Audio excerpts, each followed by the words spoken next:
함께 예배드리는 우리 성도님들 모두에게 우리 하나님의 은혜가 함께 하시기를 축복합니다. 아멘. 함께 예배드리는 분들과 인사 나누도록 합시다. 사랑합니다. 축복합니다.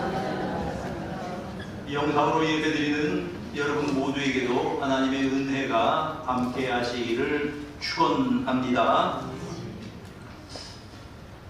바울 사도는 하나님을 우리에게 위로의 하나님이라고 이렇게 소개를 하셨습니다. 그래서 고린도후서 1장 3절에 보면 위로의 하나님이시다, 또 예수 그리스도를 위로의 주님이라고 이렇게 소개를 합니다.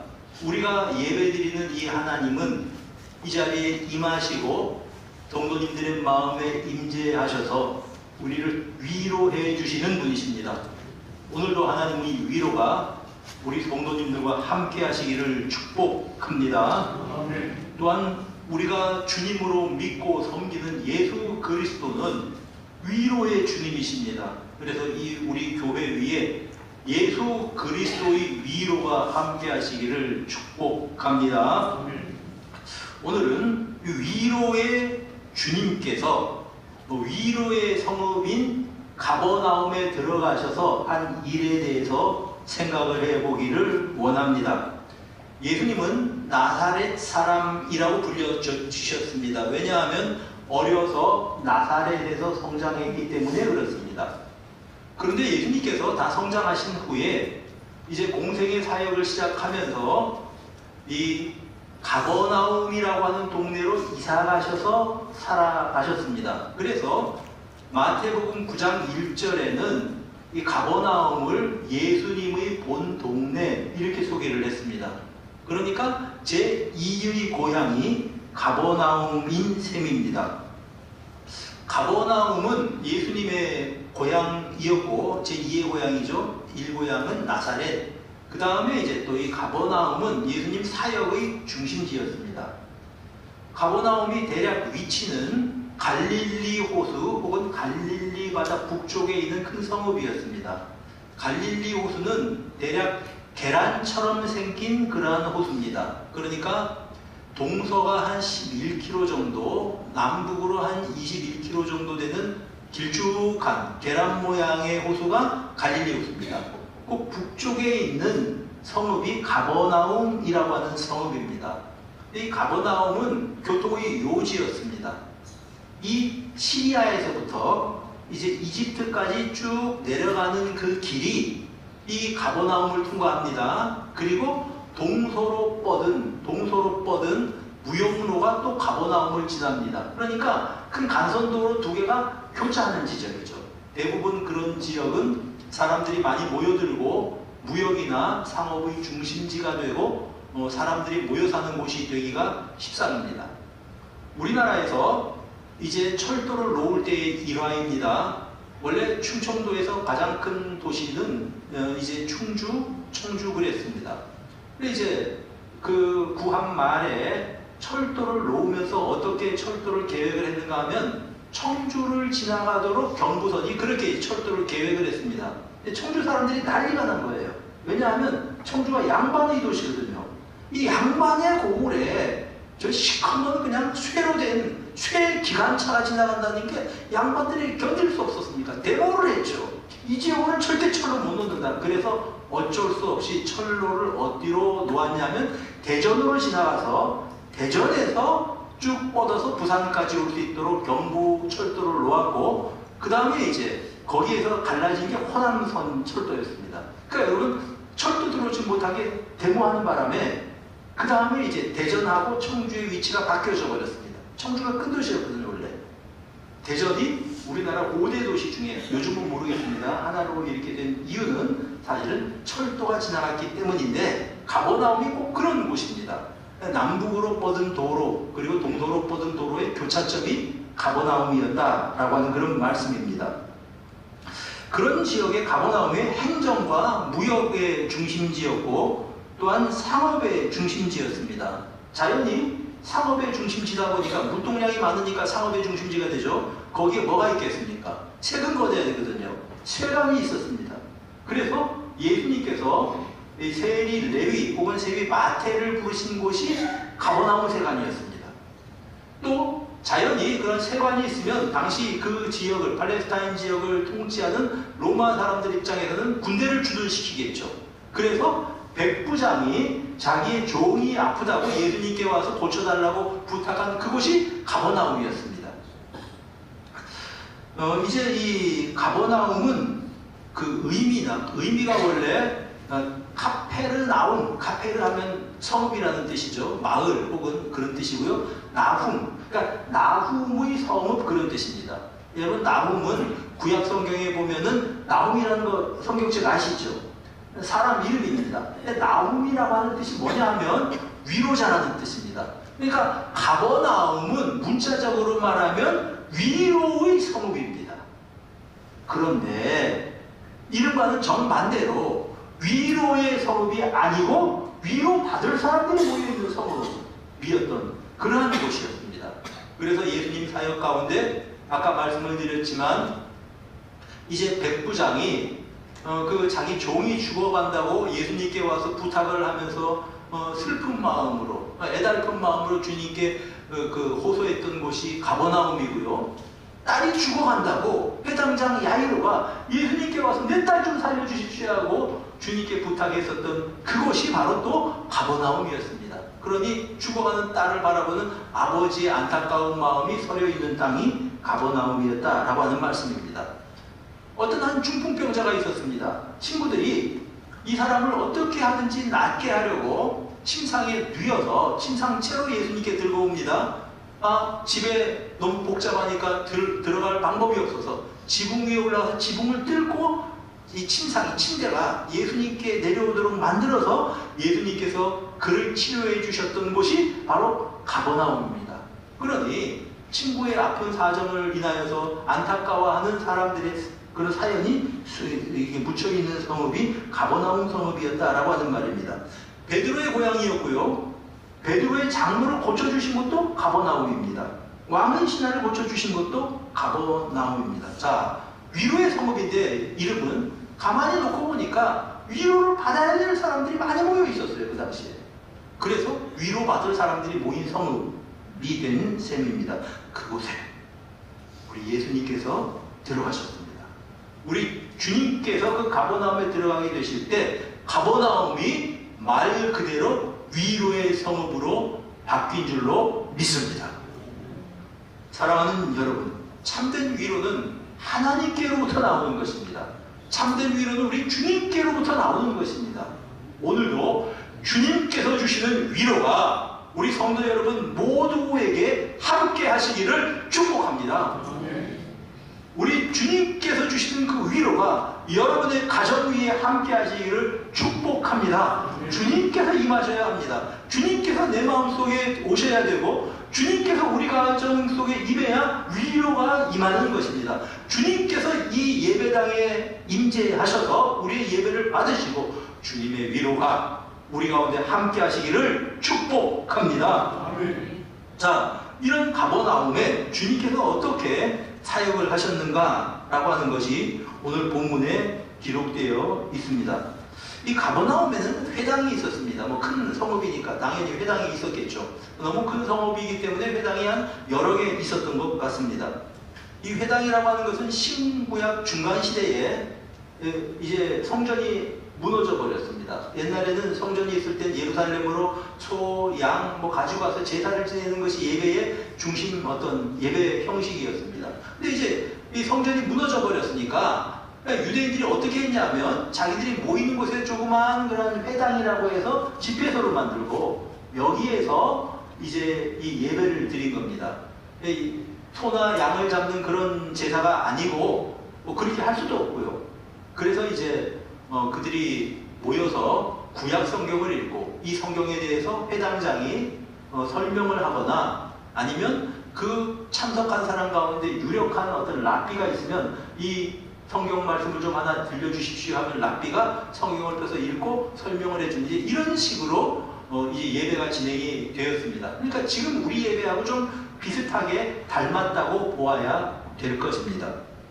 자, 이런 회당에 예수님께서 예배를 드리러 가신 겁니다. 그래서 그 회당장이 예수님에게 이미 예수님의 소문이 알려져 있었습니다. 우리에게 좀 성경 말씀을 좀 들려주십시오. 근데 예수님께서 그 성경 말씀을 전했다고 하는 것이죠. 이때 안식일의 가르치심에 바로 회당에서 가르치셨다는 뜻입니다. 이때 32절에 보니까 청중들의 반응입니다.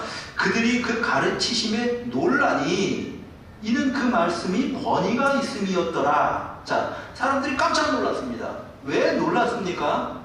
그 당시 사람들이 다른 사람을 가르치는 것은 자기 선생님의 권위를 힘입어서 가르치는 겁니다.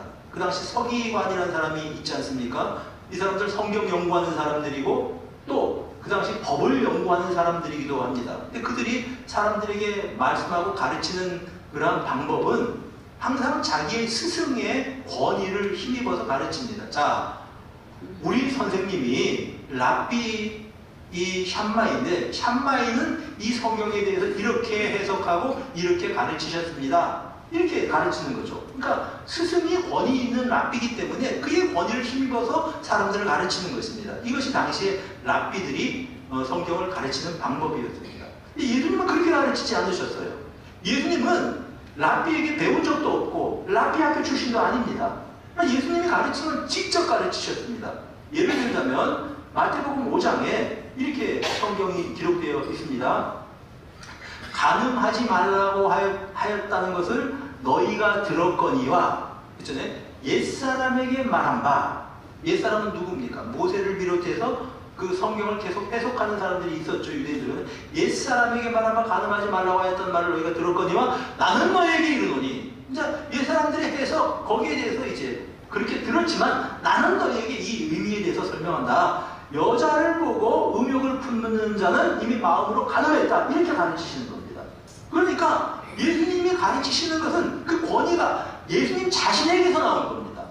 이 권위가 있었다는 게 그런 뜻입니다. 예수님이 누구한테 배워서 누구는 이렇게 해석을 합니다. 그게 아니고 예수님 자신이 나는 너에게 이르노니 이렇게 가르치시는 것입니다. 예수님이 진리 자체이시기 때문에 그렇게 가르치셨던 것입니다. 여기에 대해서 사람들이 깜짝 놀랐다는 것입니다. 그리고 이러한 예수님의 가르치심은 누가복음 4장 14절에 보면 예수께서 성령의 능력으로 갈릴리에 돌아가시니 그 소문이 사방에 퍼졌다라고 성경이 증거하고 있습니다. 갈릴리에 돌아가실 때 성령의 능력으로 돌아가셔서 회당에서 가르치셨고 사람들이 그 가르치심을 듣고 깜짝 놀라고 예수님의 소문이 사방에 퍼졌다는 겁니다. 가버나움 회당에서도 그런 일이 있었습니다. 예수님의 가르침을 듣고 사람들이 깜짝 놀랐습니다. 그 말씀이 권위가 있다. 그렇게 사람들이 놀랐습니다. 자, 이렇게 모인 사람들이 예수님의 말씀을 듣고 은혜에 촉촉히 젖어가고 있는 그런 상황이었습니다. 아주 은혜로운 예배의 시간이었습니다. 이때 갑자기 아주 그냥 예상치 못했던 사건이 하나 발생을 합니다. 뭐냐 하면 성경을 보시길 바랍니다. 회당에 더러운 귀신 들린 사람이 있어 이렇게 말씀을 합니다. 그 예배에 참석한 사람 가운데 귀신 들린 사람이 하나 그 예배 자리에 참석을 하고 있었다라고 하는 것입니다. 귀신은 더러운 귀신이라고 표현을 했습니다. 사람에게 더러운 일을 행하게 하고 더러운 죄를 짓게 하고 인생을 이제 망치는 자기 인생을 살지 못하게 하는 존재가 영적인 존재가 귀신입니다. 자, 주님의 말씀이 선포되고 주님의 위로가 회중들에게 전파되고 그 하나님의 은혜가 그들의 가슴을 촉촉하게 적시고 있었을 때에 이 귀신 들린 사람은 그 상황을 견딜 수가 없었던 것입니다. 마치 빛이 비치면 어둠이 드러나듯이 그가 귀신에게 사로잡힌 이 사람은 그 분위기를 견딜 수가 없었다고 하는 그런 뜻입니다. 위로의 주님께서 회당에 오셔서 말씀을 전하셔서 주님의 말씀으로 그들이 위로를 받는 그 자리에서 이 사람은 견딜 수가 없었습니다. 이 사람은 몸은 예배 자리에 나와 있었지만 이 사람의 마음은 귀신이 지배하고 있던 사람이었습니다. 얼마나 안타깝습니까? 예배 자리에 나왔어요. 하나님께 예배드리러 나오는데 사실은 귀신이 그 마음을 주장하고 있었다고 하는 말입니다.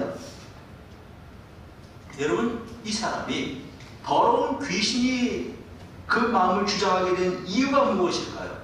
한마디로 말하면 이 사람의 마음이 비어 있었기 때문에 그렇습니다.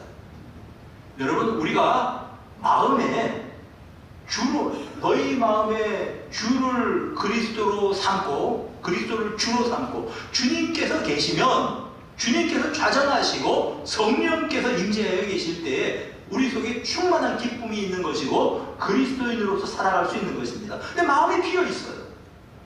그러니까 귀신이 그 마음속에 자리 잡고 그 사람을 주장하고 있었다고 하는 말입니다. 여러분, 성령 충만하지 못하고 마음이 비어있을 때 어떤 일이 일어납니까? 어둠이 틈을 탑니다. 죄가 그 사람에게 자리를 잡습니다. 더러운 삶을 살아가게 된다는 그러한 의미입니다. 마태복음 12장에 예수님께서 이런 비유를 말씀하십니다. 어떤 귀신이 한 사람에게 있어서 그 사람에게 들어가 있었는데 그 집이라고 표현을 했습니다. 근데 이제 그 집에서 나와서 다른 곳으로 돌아다녀 보는 겁니다. 어디 쉴만한 곳이 있는가 돌아다녔는데 쉴만한 데가 없으니까 다시 자기가 거하던 그 집으로 돌아왔다는 겁니다. 그래 보니까 그 집이 깨끗하게 청소되어 있는 겁니다. 그래서 자기보다 더 악한 귀신을 7을 데리고 그 집 안에 거하게 되었다는 겁니다. 다시 말하면 7 귀신이 들었다는 얘기죠, 그 사람이. 그래서 그 사람이 나중 형편이 처음 형편보다 더 심하게 되었다. 마태복음 12장 45절에 이렇게 말씀하고 있는 것입니다.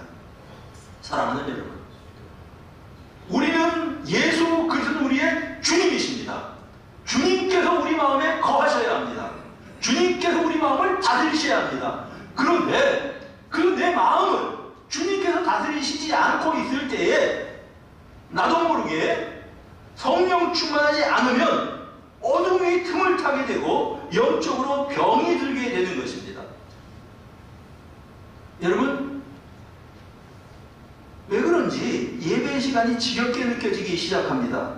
기도하자고 하면 졸리기만 합니다. 그래서 꾸벅꾸벅 졸다가 남들이 아멘 하면 깜짝 놀라서 깨고, 또 찬송을 부르면 왜 찬송을 4절까지 했냐, 너무 길다, 뭐 이렇게 이제 하면서 찬송 좀 짧은 거 부르면 안 되냐, 목사님은 왜 맨날 293장 긴 찬송 불러가지고 이렇게 찬송 시간이 기냐, 이러고 있는 것입니다. 또 교회는 왜 그렇게 자주 가야 되냐, 아이고 너무 자주 가야 된다, 이렇게 하고 앉아있기도 하고요. 예배의 기쁨이나 감격이 없습니다. 사라지는 거죠.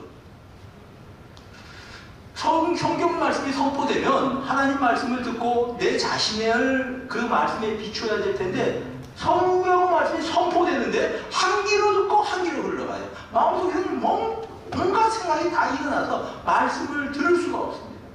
방해를 받는 거죠. 바로 그런 상태를 의미합니다. 이런 상태라고 한다면 뭔가 영혼의 건강이 이렇게 이제 약해져 있는 상태라고 하는 말입니다. 자, 교회 생활하면서도 그냥 뭐 불평이 가득하고 불만이 가득하고 뭔가 비판 정신이 충만해서 뭐든지 다 비판하려고 하고, 이런 경우가 사실은 이제 이렇게 이 마음속에 그런 어떤 영향을 받고 있는 것입니다. 남 흉보는 일이 재미있고, 난 흉보고 뒷담화하고 막 흉보고 비판하고, 이게 재미가 있어요. 이런 경우가 사실은 이제 이 사람의 마음을 이런 어떤 그 악한 영이, 더러운 영이 틈타는 방법입니다. 예를 들어보자면 구약에 사울 왕이 있습니다. 사울 왕이 원래 여호와의 영이 사울에게 임했던 사람입니다. 그런데 여호와의 영이 그를 떠났습니다. 사무엘상 16장 14절 이렇게 성경은 설명하고 있습니다. 읽어봅시다. 시작.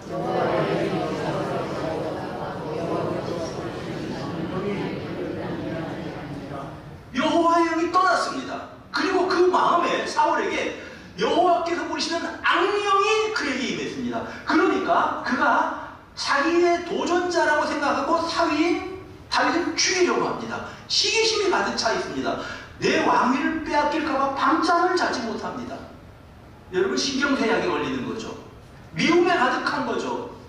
그리고 그의 마음속에 그냥 창을 들고 다윗을 죽이려고 집어 던지지를 않나, 심지어 자기 아들 요나단을 향해서 창을 들고 집어 던지지를 않나, 이런 일을 합니다. 이게 제정신입니까? 악령이 그를 번뇌하기 때문에, 번뇌하게 했다. 악령이 그를 주장했기 때문에 이런 일이 일어났다라고 하는 것입니다. 사랑하는 여러분, 우리는 이런 일들을 생각해 보면서 우리가 한번 교훈을 얻게 됩니다. 우리의 마음속에 성령께서 충만히 임하시기를 주님의 이름으로 축복합니다. 말씀과 기도 생활 가운데 주님을 온전히 따르는 삶을 살기를 주의 이름으로 축복합니다. 그렇게 될 때 성령께서 충만히 임하실 때 하늘의 평강이 나에게 임해서 내 마음을 주장하시는 줄로 믿습니다. 에베소서 5장 18절 이렇게 우리에게 일러주고 있습니다. 술 취하지 말라. 이는 방탕한 것이니 오직 성령으로 충만함을 받으라. 여기서 성령으로 충만함을 받으라고 하는 것은 이제 과거의 어떤 한 시점의 일을 의미하는 그런 표현이 아닙니다. 계속해서 성령으로 충만함을 받고 또 받아야 된다고 하는 것입니다. 여러분, 우리가 하나님 나라 가는 그날까지 내 마음 속에 성령께서 임하실 수 있도록 성령으로 충만한 여러분들이 되시기를 축복합니다. 말씀 따라 살아가는 여러분들이 되시기를 바랍니다. 기도하며 사는 여러분들이 되시기를 축복합니다. 그렇지 않으면 우리 마음속에 이렇게 허탄한 것들이 틈타게 된다라고 하는 것입니다. 이런 충만한 사람들의 마음속에는 이제 이런 악령이 틈탈 그런 여지가 없는 것입니다. 이런 사람의 가정은 악령이 틈탈 여지가 없다고 하는 말씀입니다. 자, 여러분, 예수님께서 회당에서 예배를 인도하시는데 얼마나 은혜롭겠습니까? 그런데 사실은 그 가운데 제일 불쌍한 사람이 바로 이 귀신 들린 사람이었습니다. 왜냐하면 이 사람은 진정 하나님의 그 위로가 필요한 사람이었습니다. 마음이 메마른 사람이고요. 귀신이 이 사람의 정서를 주장하고, 그래서 이제 이렇게 이 번뇌하게 했다라고 표현했는데요, 사울이요. 그런처럼 그냥 뭐 밤에 잠도 자지 못하고 불안하고 피해의식에 사로잡히고 이런 상황이었다라고 하는 말입니다.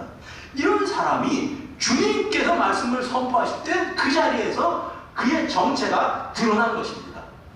빛이 비치게 되면 어둠에 있는 것들이 물러가게 되어 있고, 빛이 비치면 모든 것들이 드러나는 것과 마찬가지로 주님께서 말씀을 선포하실 때 귀신 들린 사람들에게 있던 이 악한 영의 세력이 드러났다라고 하는 말씀입니다. 어떤 의사도 치료하지 못했습니다. 어떤 치료법으로도 이 사람을 온전케 하지 못했습니다. 이것이 예수님 앞에 드러났습니다. 그 결과가 무엇입니까? 나사렛 예수여, 소리를 지르면서 우리가 당신과 무슨 상관이 있습니까? 우리를 멸하러 왔습니까? 그렇게 표현을 하는 것입니다. 여러분, 이 귀신이 그 속에서 정체를 드러나는 거죠. 견딜 수 없으니까 막 소리를 지릅니다. 근데 이 말이요, 이 사람의 말이 아니라 귀신의 말이에요. 완전히 이 사람의 인격을 억압하고 있다고 하는 말입니다.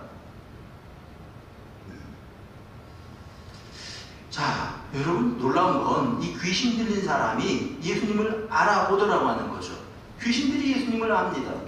여러분, 그 당시에 유대인 지도자들은 예수님을 이단자라고 생각을 했습니다. 단순히. 그리고 이제 예수님의 친지들은 예수님을 미쳤다고 생각했습니다. 그리고 예수님의 가까운 가족들까지 예수님이 귀신 들렸다고 생각을 했습니다. 그런데 정작 귀신 들린 이 사람은 예수님을 정확하게 알았습니다. 나사렛 예수여 그러면서 그 예수님께 대해서 고함을 지르는 것입니다. 여러분, 마가복음 5장에 보면 거라사인 지방에 예수님께서 가실 때 군대에 귀신 들린 사람이 예수님을 만났습니다. 그 군대에 귀신 들린 사람이 예수님을 향해서 뭐라고 이야기를 했냐면, 누가복음 8장 28절에 보니까 예수를 보고 부르짖어 그 앞에 엎드려 큰 소리로 불러 이르되 지극히 높으신 하나님의 아들 예수여, 이렇게 불렀다는 거죠. 지극히 높으신 하나님의 아들 예수. 여러분, 이 귀신 들린 사람, 군대에 귀신 들린 사람이 예수님에 대해서 정확하게 알고 있습니다. 오늘 본문에도 이 귀신 들린 사람이 예수님에 대해서 알고 있었다고 하는 그러한 말입니다. 야고보서 2장 19절에 네가 하나님은 한 분이신 줄로 믿느냐? 잘하는도다 귀신들도 믿고 떠느니라, 이렇게 말씀을 하고 있는 것입니다. 여러분, 믿고 떠는 겁니다. 주님께서 말씀을 전하실 그때에, 빛이 임할 때에, 성령께서 그 가운데 임할 때에 이제 이 악한 영에 사로잡힌 사람이 떠는 것입니다. 그래서 우리를 쫓아내려고 왔습니까? 우리를 멸하려고 왔습니까? 이렇게 소리를 지르고 발악을 하는 것이죠. 하나님의 아들 예수가 이 세상에 나타나신 것은 마귀의 일을 멸하러 오신 것이다. 요한일서 3장 8절에 이렇게 말씀을 하고 있습니다. 하나님의 영이 임하는 곳에, 하나님의 은혜가 임하는 곳에 자연스럽게 이런 어둠은 떠나게 되어 있습니다. 자, 그 사람이 막 소리를 지르고 막 난동을 피우고 돌발 사태가 발생을 하니까 예수님께서 어떻게 하십니까? 35절을 보니까 예수께서 꾸짖어 이르시되 잠잠하고 그 사람에게서 나오라! 주님께서 명령을 하셨습니다. 그렇게 하셨더니 귀신이 그 사람을 물 중에 넘어뜨리고, 사람이 넘어졌다는 거죠. 넘어뜨렸는데 나오되 그 사람은 상하지 아니한지라. 그 사람이 상하지 않았습니다. 이 사람이 몸만 상하지 않은 것이 아니라 이 사람의 전 인격이, 이 사람의 영혼이 귀신이 떠나가고 온전히 회복된 줄로 믿으시기를 바랍니다. 여러분, 귀신 들린 사람에게, 자기 인격을 잃어버린 사람에게 참된 위로는 이 귀신으로부터 자유를 얻는 것입니다. 억압으로부터 노임을 받는 것입니다. 우리 예수님께서 오셔서 이제 말씀을 전하실 때 그런 역사가 이 사람에게 일어났다라고 하는 것입니다. 우리는 이 성경을 보면서 내 자신의 마음을 한번 살펴보아야 할 것입니다. 내 마음에 마귀의 발판은 없는지 우리는 살펴보아야 합니다. 반복되는 죄는 내게 없는지 살펴보아야 합니다. 내 마음속에 계속되는 그런 폐역, 다시 말하면 습관화된 그러한 거역하는 마음, 불순종의 마음은 없는지 우리는 나 자신을 살펴보아야 합니다. 여러분, 내 마음속에 쫓아내야 될 또 다른 내가 있는지 한번 우리는 살펴보아야 된다라고 하는 말씀입니다. 오늘날 마귀는 더 영리하게 현대인들에게 접근합니다. 우리의 마음을 빼앗는 것들이 세상에 너무나 많습니다. 즐길 것들도 많습니다. 중독될 것들이 너무 많습니다.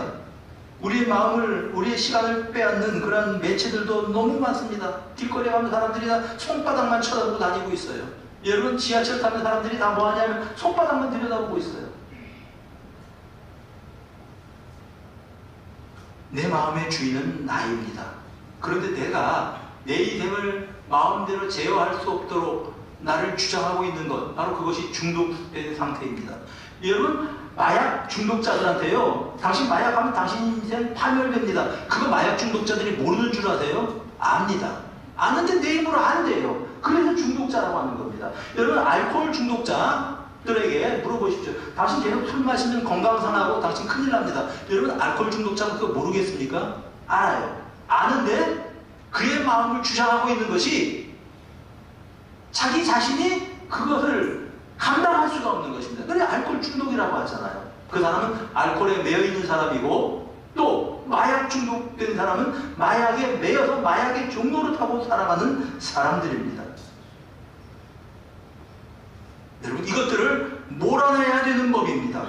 예수 그리스도를 초청하고 내 마음의 주님으로 삼고 그리스도를 너의 마음의 주로 삼아 거룩하게 하고 소망에 관한 이유를 묻는 자에게 대답할 것을 항상 준비하도록 하되 온유와 두려움을 알아. 여러분, 베드로 사도의 말씀을 기억해 보십시오. 그리스도를 주로 삼아 너의 마음을 거룩하게 하라. 이 말씀에 귀를 기울이는 우리 성도님들이 되시기를 바랍니다. 내 마음에 그리스도를 주로 삼아 거룩하게 할 때, 어둠의 영이 틈타지 못하도록 주님께서 주장하여 계실 때 성령으로 충만한 그런 상황 가운데서 우리가 살아가는 것이 성도의 삶이다 라고 하는 것입니다. 아무리 마귀의 방법이 교활하고 또한 마귀의 방법이 치밀하다고 할지라도 우리 주님의 능력은 더 크신 분이십니다. 주님께서 말씀하실 때 그 사람이 쓰러지고, 그리고 그 사람에게 뭘 주장하던 귀신이 떠나갔다, 그 사람을 억압하고 있는 귀신이 떠났다라고 증거합니다. 여러분, 귀신은 그 사람의 의지를 억압해요. 자기 마음대로 살지 못하게 합니다. 그러나 성령은 인격적이십니다. 우리로 하여금 우리가 주님의 뜻을 생각하게 하고 판단하게 하고 그 뜻대로 따르도록 하시는 분이 성령이십니다.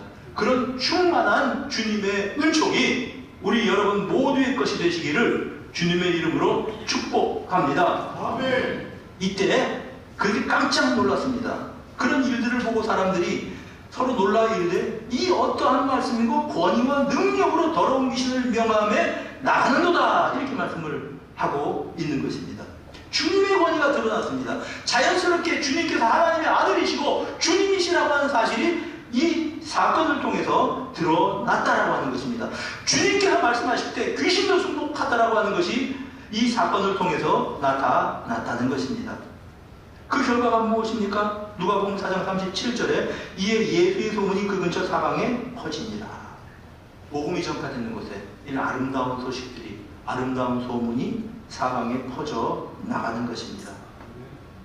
여러분, 주님께서 거하시는 그곳에, 임재하시는 그곳에 자연스럽게 귀신이 쫓겨가는 역사가 일어납니다. 그리고 새로운 생명을 얻는 일이 일어나는 것입니다. 우리 교회에 이런 놀라운 은총이 있기를 바랍니다. 성령의 위로가 함께 하심으로 말미암아 이런 소문들이 사방에 이렇게 퍼져 나갈 수 있게 되기를 주님의 이름으로 축복합니다. 여러분, 다윗 한번 생각해 보십시오. 다윗이 어린 소년입니다. 그가 이제 아는 게 있고 무슨 힘이 있겠습니까? 근데 사울이 마음에 이제 악령이 그를 막 주장을 할 때 그가 불쾌하게 되고 막 그냥 난동을 피우는 거죠. 그런데 그 신하들이 이제 다윗을 뽑아서 그 옆에서 연주를 하게 합니다. 악기를. 그러니까 이제 말하자면 찬송을 하는 거죠. 그렇게 될 때 놀랍게 다윗이 평범한 소년입니다. 그가 수금을 연주할 때 사울이 상쾌하게 나았다고 증거합니다.